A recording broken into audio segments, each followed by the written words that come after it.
Okay, look at that. Hey, there's a few of those nice early arrivals here. Come on, put on your cameras. Thank you, Jill, for having your camera on. That's the right attitude, Jill. And Deborah, yes, see that? Look at that. Come on, a few more people.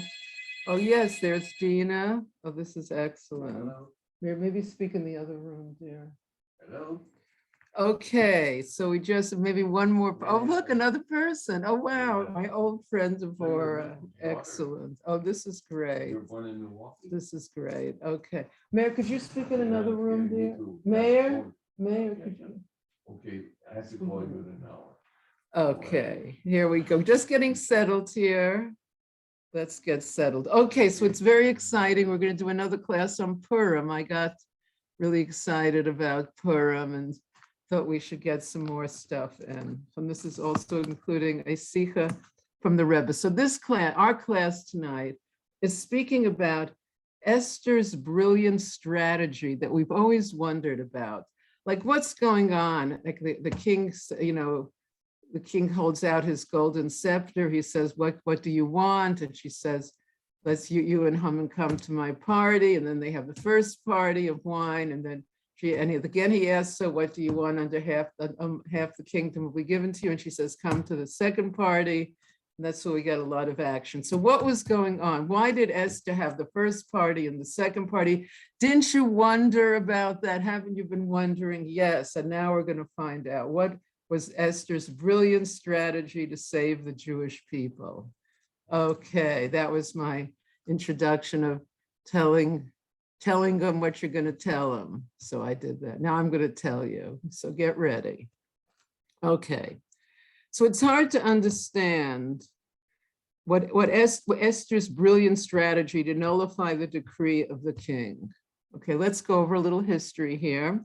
Mordechai sends a message to Esther when he found out about the decree, about Achashverosh's decree to kill all the Jewish people on one day. So Mordechai sent a message to Esther when he found out about the decree that Esther should go to her husband Achashverosh and try to nullify the decree. And Esther, as we know, initially declines this mission. She says, you can't go in without permission. My life will just be lost. And Mordechai says, quote, this is chapter 4 of the Megillah, Revach v'hatzola yamod leYehudi mimakum acher bi'at or beis avich tovedu umi yodea im le'es kazos higat l'malchus. So Mordechai says to the Jewish people will be saved, but you will forfeit your privilege of saving the Jewish people at this time. And who knows, Miyodea, we'll have to save that Miyodea for another class, maybe next week. But Miyodea, who knows if this is why you reach the position of Malchus to intervene at this time. So that was chapter 4. Chapter 5, Esther is moved and agrees to go to Achashverosh 3 days later. And when she comes, the Jewish people have been fasting. She sticks out, she comes to the king, and the king stretches out his golden scepter, which shows on his consent that you may enter his chamber. Now here's an aside story about Adim Steinsaltz. This is being thrown in by Y.Y. Jacobson. Adim Steinsaltz was giving a lecture in Manhattan, and a woman said, I'm very offended that Mashiach has to be a man. And Adin Steinsaltz said, there are very few rights left to men in our generation. Let us have this one.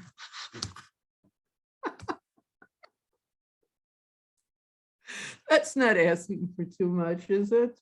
L'chaim, l'chaim. Okay. So the Gemara in Sanhedrin mentions that Esav is called red, Admoni, and David is also called red, Admon. Doa compares David to Esav, and the Gemara says, you can't compare the two. The Jewish king was never above the law.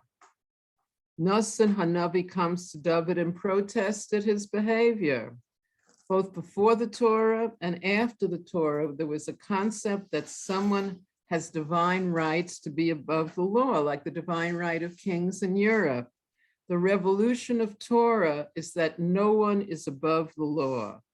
A Jewish king is bound by halacha. Isn't that an interesting idea? We didn't have, it's not like you could be the divine king of Europe and not have to, you have to do whatever you want. Or there were gurus in India, that in India, they didn't have any problems. It was sleeping with their students was considered like a big honor. And then they came to America and they got into a lot of trouble because in America, it wasn't considered the divine right of kings that the guru should be able to sleep with his disciples. So, that's it. So the Torah doesn't, that's the revolution of the Torah. No one is above the law. Isn't that, I think I like that. That is so democratic. I am a monarchist, by the way, but I'm just mentioning that. I like the idea that no one is above the law. So Achashverosh says to Esther, after he stretches out his golden scepter, I should have a golden scepter here for demonstration purposes. His Uma b'bakashaseich ad chetzi hamalchus. Achashverosh says to Esther, what is your request? Up to half of the kingdom I'll give you. He's willing to give her half the kingdom. He likes her. You would think this is the moment. She has a request. This is the moment. You would think while she's there with the king, with the scepter outstretched, she should say, obliterate Haman's decree. No, she doesn't say that. She says, chapter 5, line 4, Esther says, if it pleases the king, let the king and Haman come today to the Mishta, to the wine feast that I have made for him. And Achashverosh agrees. We know he likes parties. And in the Kabbalah, it points out, and I haven't heard this before, in this pasuk, we have Hashem's name. So if you're taking notes or typing, there are 4 words you should write out. Yavo, Hamelech, Vahaman, Hayom. So Yavo is Yud, Beis, Vav, Aleph. Hamelech is Hey, Mem, Lamed, final Chaf. Vahaman is Vav, Hey, Mem, Langa, Nun. Hayom is Hey, Yud, Vav, Mem. So these 4 words in this pasuk, Yavo, Hamelech, Vahaman, Hayom, the initials are Yud, K, Vav, K. Check that out. So you're going to wonder, what is Haman doing there in the middle of the Yud, K, Vav, K? He's there at the Vav. Yavo, Haman, Hamelech, Vahaman, Hayom. So we're going to find this exciting deal out. What's Haman doing there? So instead of Esther asking what she wants, her request is come to a party the same day, later today.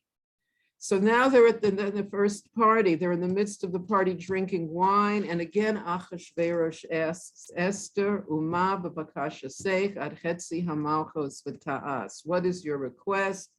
Up to half of the kingdom will be given to you. Esther should say, I don't want to be killed. I don't want my people to be killed, right there at the first party. That's my request. But chapter 5, line 8, no, she says something else. She says, if I have found favor in the king's eyes, let the king and Haman come to the dinner party that I will make for them, and tomorrow I will do as the king asks. So Achashverosh seems to have no problem with this. Haman is very excited. And he thinks he's the only guy invited to the party. Chapter 7, line 1, next day at the party, and they're drinking again. Chapter 7, line 2, Achashverosh asks her again for the 3rd time, Ma b'bakashaseich ad chetzi hamalchus v'ta'as. What is your request? Unto half of the kingdom it will be given to you. Chapter 7, line 3, Esther says, Tinatein li nafshi b'sha'ila si ba'ami mibakashasi. Me and my nation, give me my soul as my request and my people as what I'm asking for. And in 7:4, Esther explains, me and my nation have been sold, b'hashmid, b'laharog, b'lahaved, to be killed and exterminated and destroyed. If we had only been sold as slaves, I would have kept quiet. You would have made money, but to kill them, you're not even making any money, she says to Achashverosh. Chapter 7, line 5, Achashverosh says, Mihu zeh v'izehu, who is the one who dared to do this? And line 6, chapter 7, Esther says, it's the evil Haman. Haman harasha hazeh. So, you know, when in Chabad, we don't clap the Graga, we don't clap every Haman. We only do it when his yichus, when his family is mentioned, like Haman Hagagi, or his title Harasha, Hara, or Harasha. So this is one of the times that we go grag, grag, grag, grag, grag, grag, grag, grag, grag, the evil Haman. So Achashverosh said, who is the one who dared to do this? Esther, line 6, says the evil Haman. Haman is scared, the king is angry, and the king goes to walk in his garden.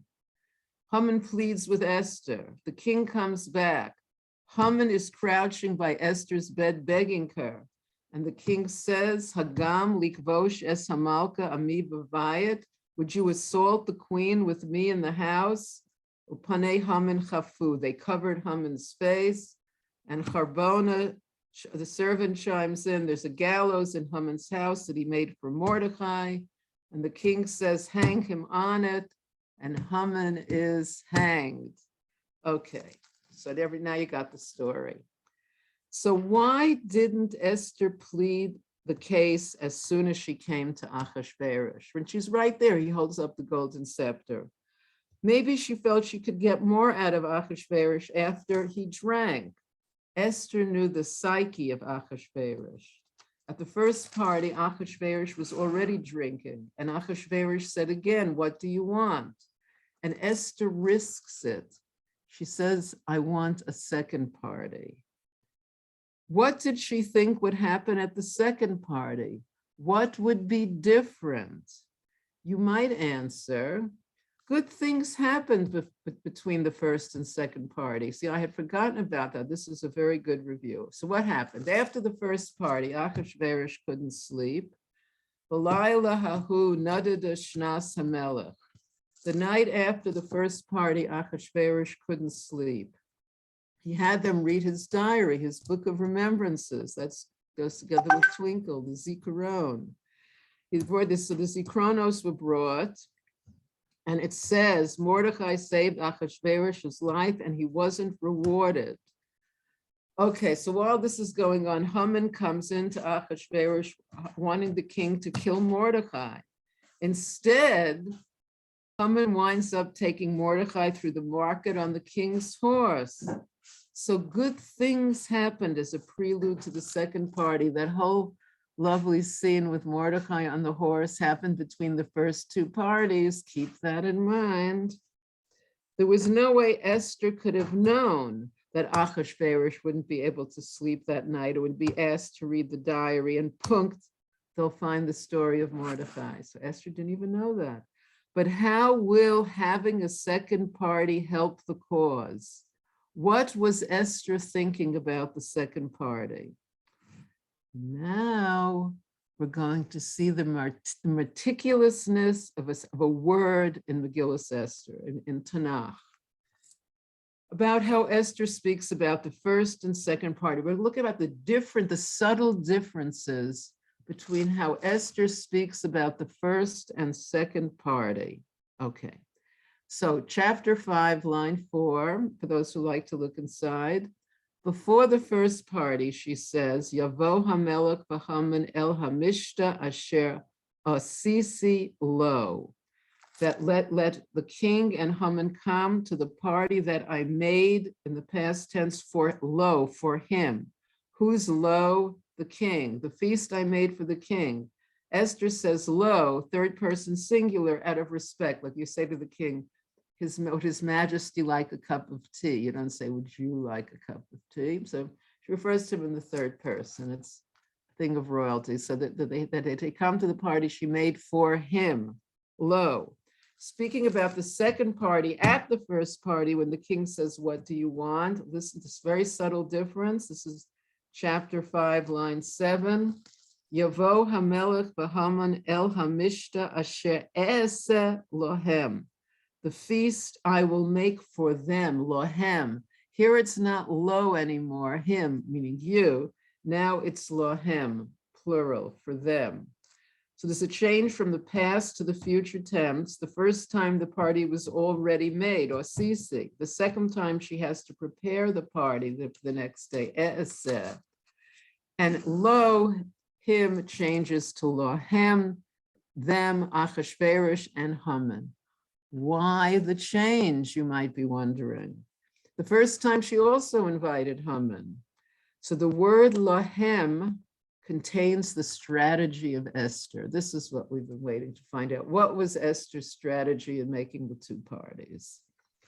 So after a change of a word, often a change of word in Tanakh contains the subplot of the story. There's the plot and there's the subplot. So Masechta Megillah, page 15, discusses this, and you can see the nucleus of this idea. So we need to understand Achashverosh's psychology. Okay, please, everyone, please put on your psychologist cap and let's try to understand Achashverosh. Okay, it's his third year on the throne.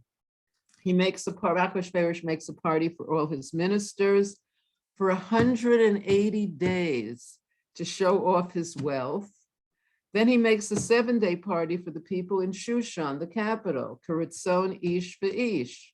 Everyone should have a good time, no coercion, ein onus. That's what we learned about last week, remember? No coercion. And we chose, even though the king was hidden, Hashem was hidden, that's when we chose the king almost 1,000 years after Matan Torah. We chose the Matan Torah, there was Hashem just loved us so much. He was irresistible. It says he forced us to accept the Torah. We just, all that love, just all that delicious love from God. Okay, yes, we'll take it. But it's considered like he forced us. But on Purim, Hashem's name is not even in the Megillah. Hashem is completely concealed. And then we decided that we're going in for it. We're going in for this relationship with an invisible God and his Torah. We're going to do it. Yes, and that was our free choice. We weren't coerced. Okay, so again, so it's his third year on the throne. The 7-day party is without coercion. Okay, another thing about the psyche of Achashverosh, if you walk into his room without permission and he doesn't extend his Sharvit HaZahav, his golden scepter, the person gets killed. 3, he invites Vashti to come to his party. She refuses to come, which is betrayal. Yet here he consults his experts what to do. He follows their advice to remove her, and then he regrets it, and he needs a new queen. Part 4 of Achashverosh's psyche. At some point, Achashverosh makes Haman very big. The beginning of chapter 3, line 1 says, Achar hadvarim ha'ela. So what happened? After these things? What happened at the end of chapter 2? That chapter 3 begins after these things. At the end of chapter 2, it says the king finds out that Bigsan and Seresh want to kill him, want to kill Achashverosh. Right after this, chapter 3 begins, Achar hadvarim ha'ela. After these things, Gidal HaMelech Achashverosh es Haman ben Hamdasa HaHagagi. And that's when we do that, clap, clap, clap, clap, clap, clap, because we're mentioning his yichus, his family, Haman ben Hamdasa HaHagagi. What's the connection? Here is a possible reading of the Megillah. First, we're going to be quoting Yashaber Soloveitchik. He gives one illustration. Achashverosh suffers from paranoia. Many leaders do. When a leader is paranoid, it can be dangerous. Achashverosh had deep insecurity and a lack of self-confidence. Achashverosh was not entitled to royalty. The line of royalty came through Vashti. Vashti was the great-granddaughter of Nebuchadnezzar, king of Bavel, who conquered the land of Yehuda and destroyed the first Beis Hamikdash. And she was a great-granddaughter of Nebuchadnezzar. So Achashverosh didn't really have any royal blood. That added to his insecurity. When Achashverosh summons Vashti and she refuses to come, she sends back a message. You aren't good enough to run the stable of my great-grandfather. You were an attendant there for horses. You would run an empire.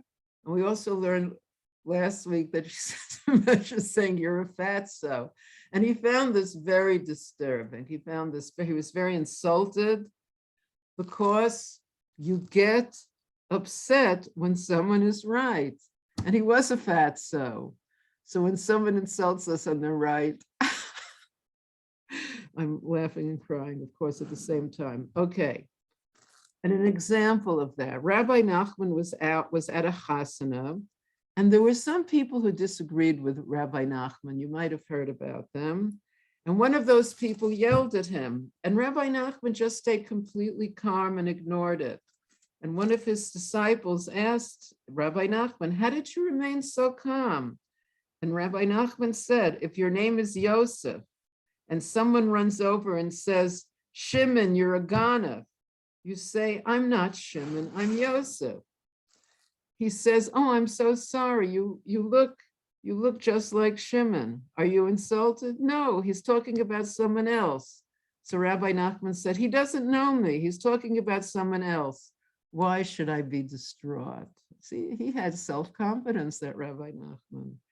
So for this, you need to identify with your internal self. You have to be secure. We have to be secure in our moral standing. Be secure in our moral standing. It takes a long time. Great people don't disintegrate easily.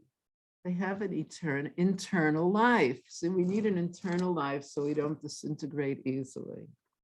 So poor Achashverosh suffered from insecurity. He knows what Vashti says is true, so he falls apart. The worst anger comes when you hear the truth. It triggers something deep inside, but we'll have to do a scientific, this is the science experiment for this week. If someone says something true about us that we might not like, let's see if it triggers something deep. Please report back. We're all excited, waiting for someone to insult someone they think might be us, and then we'll find out if it triggers something deep. When you have what to say, you don't have to yell. Hachamim speak quietly. Okay, Achashverosh throws a party for 180 days because he wants people to love him. Then he throws a party for 7 days and he becomes democratic. Do whatever you want, just love me. Oh, that's so sweet.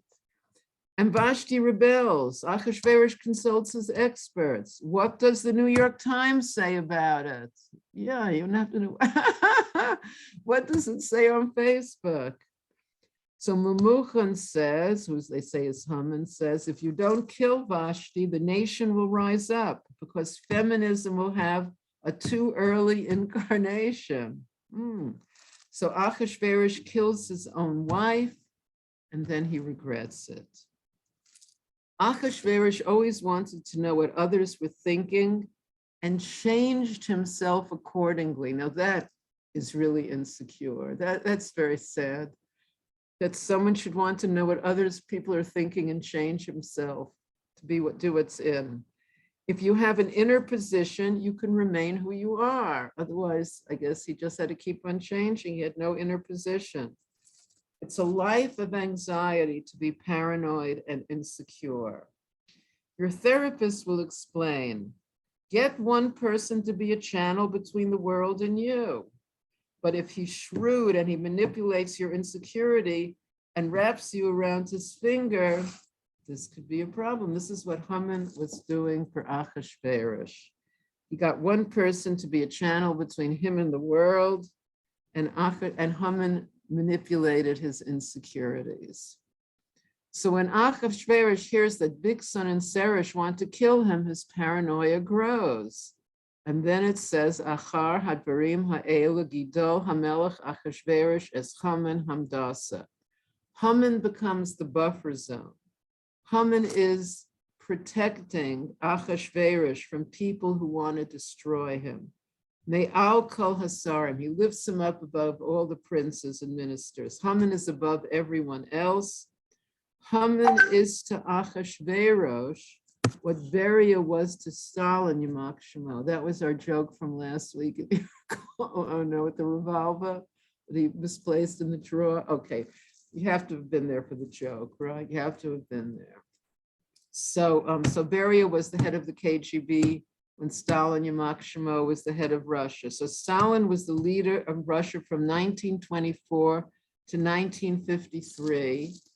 He also suffered from paranoia. All his closest people, he had them killed, and he killed between 20 and 50 million people, Stalin, Yamak Shemo, people of high standing. Stalin was one of the greatest killers in all of human history. So in 1938, he began his purges. Anyone who was undermining utopia, in quotes, would be killed. Stalin's son, Jacob, was captured by the Germans. The Germans offered to give him back his son in exchange for a German general, and Stalin refused. He suspected his own son.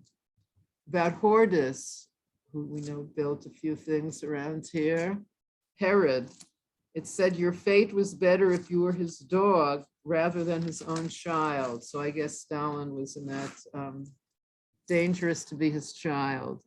So Herod killed his wife and children due to paranoia. Beria was Stalin's man and fed Stalin's paranoia, what Haman did for Achashverosh. So Esther knew this.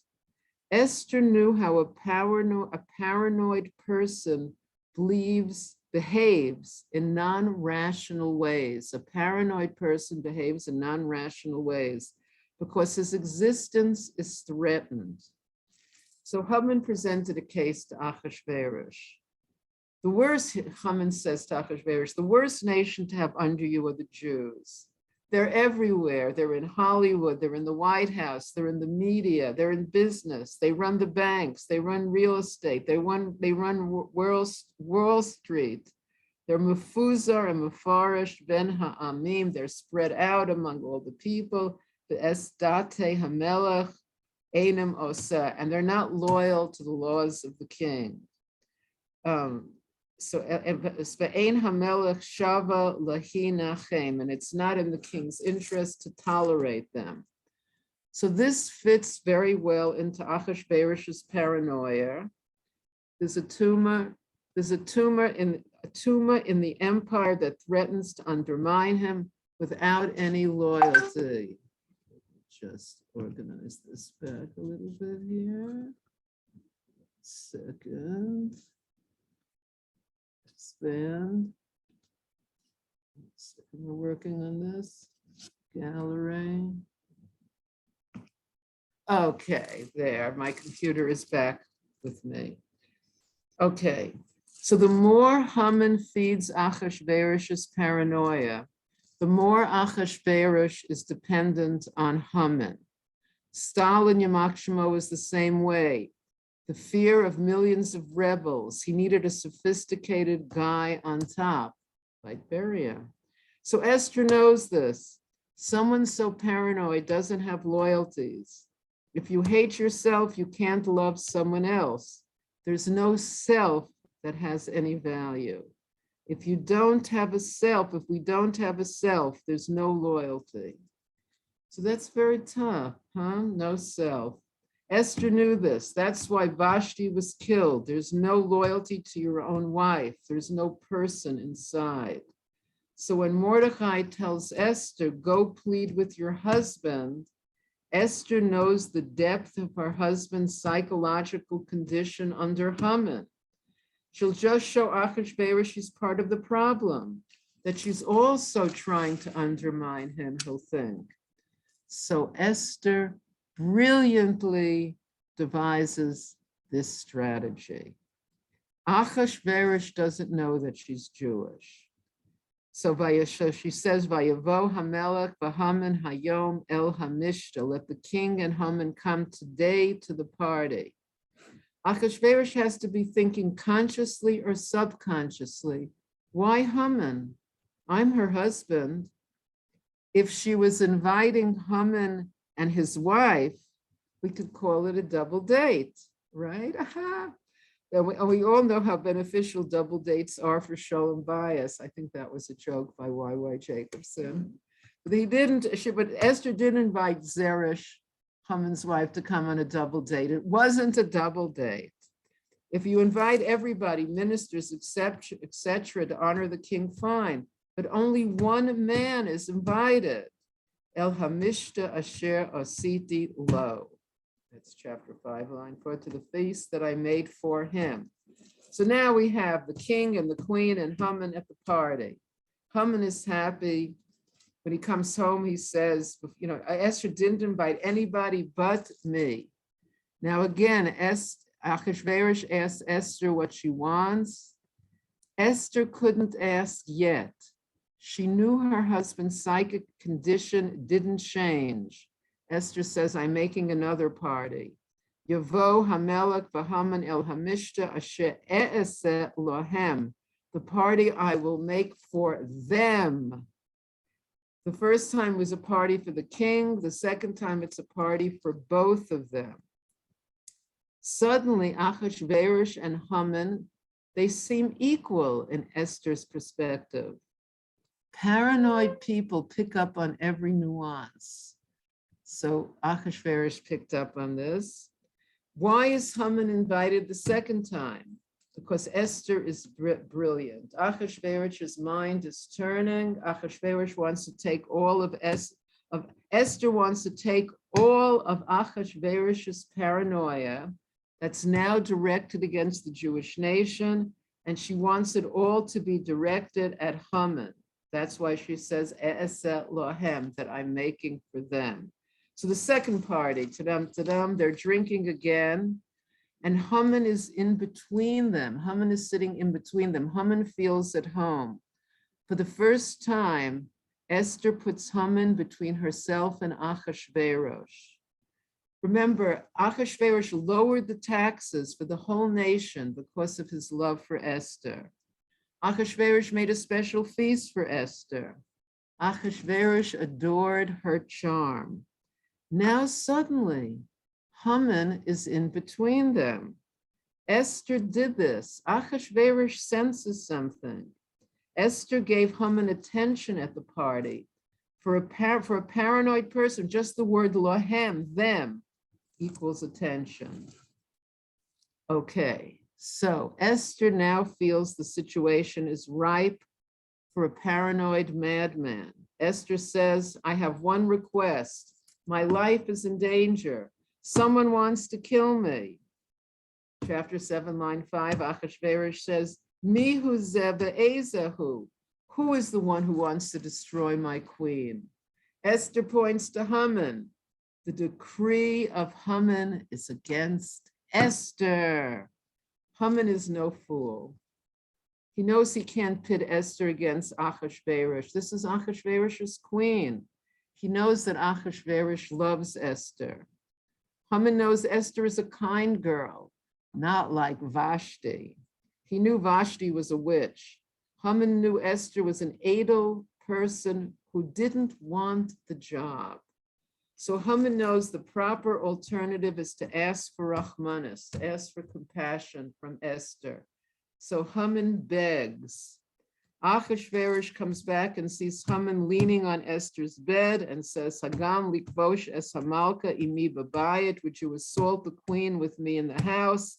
The plot is complete and the face of Haman is covered. Upenei Haman chafu.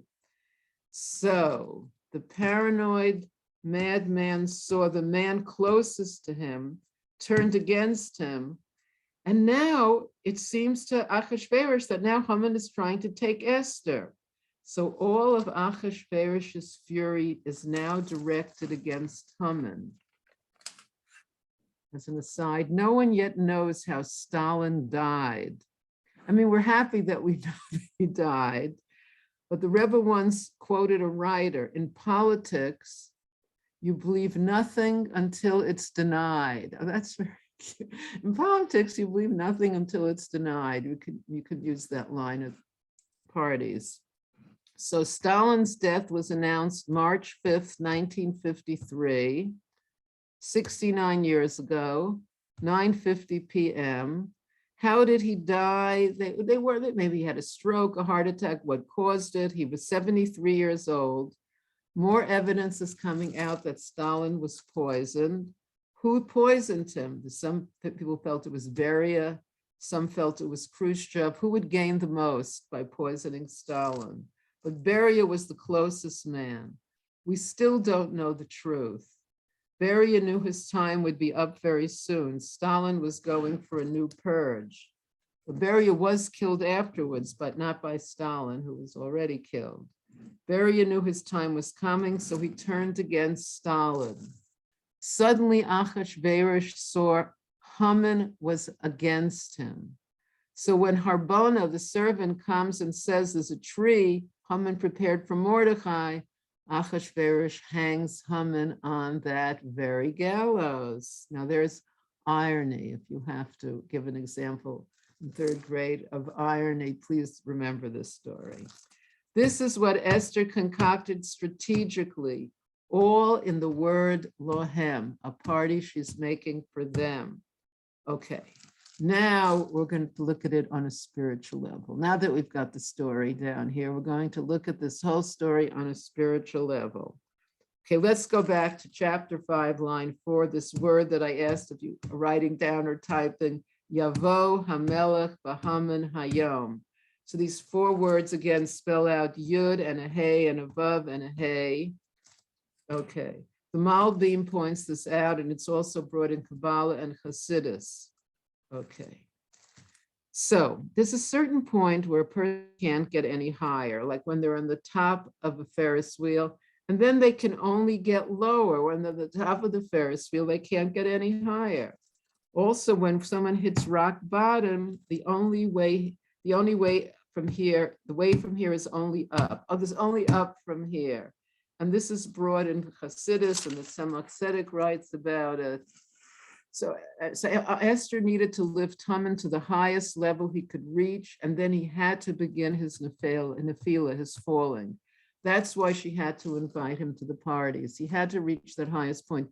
It's interesting, when I was preparing this last night, I remember that when I became from over 47 years ago, there's a few we were close, the Bali Tshuva from that period. We were because we were like family. We didn't have family, we had each other. And I remember one of our friends saying that everyone has to do tshuva. After the soul falls to the lowest place, it can fall, which is different for each person. There's only up from there. There's only tshuva. So anyone, the advantage of falling to a low place is that, wow, now you can start doing tshuva. So exciting. There's only up from here. Okay, that was just a small digression. Okay, now an even more spiritual level, a mimer by the Mittel Rebbe in 1823, Tuf Kuf Pei Gimel, based on a mimer of the Alter Rebbe in Torah or on Purim. And the Rebbe said it over in a Purim for Bringen, 1957, Tuf Shin Yud Zion. I was 9 years old and still lived in Crown Heights. We moved about a month later, but no one invited me to the Fabringen, and I didn't even know it was Purim, but okay, let's not. Now I know when it's going to be Purim. That's what counts. Okay, Klipa can only exist when it's distant from Kedusha. It can't exist when you bring it close to Kedusha, because the power of Klipa, unholiness, is based on a cover-up. So let's get this. So Klipa means like a shell. So it's unholiness, it's based on a cover-up. What's covered up? Godliness. Godliness is covered, so Tuma, Klipa, impurity can exist. When it's exposed to holiness, either it's transformed into holiness or it ceases to exist. So the Klipa, based on Hashem being covered, therefore, you can think there's a legitimacy to this thought or trend, right? There's all these new trends, and if Hashem is covered, if Klipa, you can think of this out. I won't mention any details of what modern society thinks might be a good idea when godliness is covered, but we've all been exposed. Okay, so Kedusha is based on transparency. Hashem is revealed. Anything where Hashem is openly revealed, any place where Hashem is openly revealed, that's Kedusha. What's the power of a mitzvah? It's inherently divine. What's the power of a nevera? It covers something up. It covers up God's truth or light. And a cover-up is a klipa. A klipa is a shell, a husk. Therefore, when you expose klipa to kedusha, it ceases to exist. Klipa is far from the king. So you can pretend the king doesn't exist. You can pretend there's no God in the world. Someone, God forbid, could pretend that. When it's face to face with Kedusha, it loses its raison d'etre and ceases to exist. So when there's no Giloi Elokus, Klipa can, when there's no revelation of godliness, Klipa can make a claim with its persuasive arguments only when we're far from the king. Okay. Last exciting idea. Hamelech. So we know that Hashem's name is not mentioned in Megillah Esther. It's the only one of the 24 books where Hashem's name is not mentioned. But we know that anytime it says Hamelech, the king, it's hinting at Hashem in the Megillah. So Esther knows that the falling of Haman is to bring him close to Hamelech. When there's a giloi of Kedusha, Klipa ceases to exist. So again, the pasuk that we're looking at, Yavo Hamelech v'Haman Hayom.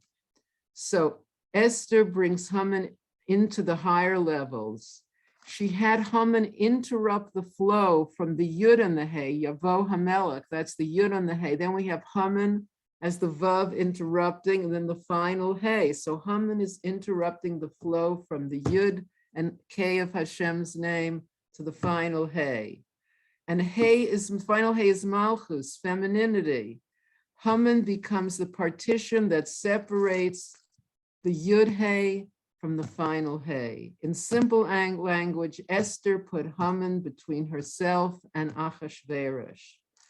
So Achashverosh looks at Haman and sees someone who's taking his queen from him, the one who's not allowing Yud and Hey to come into the final Hey. On a metaphysical level, it says in the last line of Parshas Beshalach, quote, Ki yad al kes yor milchama lahashem ba'amalek midor dor. Hashem swore on his throne, there's going to be a war with Amalek in every generation. Hashem's war with Amalek in every generation. So the term for Hashem here is Yud and Hey. So Hazal say Hashem's name and Hashem's throne are not shalem, are not complete until Amalek is blotted out. As long as Amalek exists, you only have the Yud and the Hey, not the full name of Hashem with the Vav and the Hey, because Haman's breaking it up. So Haman is the Vav that interrupts between the Yud and the Hey and the final Hey. On a deeper level, getting deeper and deeper, the Yud and the Hey represents Chachma and Bina, intellectual aspects. The Vav and the Hey represent our emotions and actions. So the function of Amalek and Haman is to separate the mind and the heart. And it's interesting because in Twinkle, when we're learning the 10 mitzvahs that help with memory and the mnemonic advices, we're hanging them on a spirit chart, and erasing Amalek goes with Das, because the Das is where Amalek attacks. It wants to separate the mind and our heart, that what we know shouldn't influence in our heart. We've spoken before that the Alter Rebbe called his movement Chabad, Chachma, Bina, and Das. So if he just called it Chachma Bina Chab, they say that he would have had 100,000 more followers, because everyone likes philosophy, but he included Das, which means bringing it down to the heart, bringing it down to the emotions, that what we learn has to affect who we are. It's not just philosophy is fun and interesting. Okay, so the function of Amalek and Haman is to separate the mind and the heart. A person can be brilliant, but emotionally undeveloped and engage in undesirable action. I'm sure we've all known brilliant people that because they were emotionally undeveloped, they engaged in undesirable action. There was no flow from the Yud and the Hey to the Vav and the Hey. There was an interruption. So Haman is separating between the king and Esther, who's Malchus, and she brings Haman to the place where he's suddenly exposed to too much revelation. This is the beginning of the end. So sometimes to exist, you need to be ignorant. Some marriages, in order to survive, you have to be ignorant, blind, and deaf. I choose not to know, but it's not recommended. We all have free choice. We have no other choice. That was supposed to be a joke. We all have free choice. We have no other choice. That's a joke. Think about that afterwards. I just want to finish up now. Okay.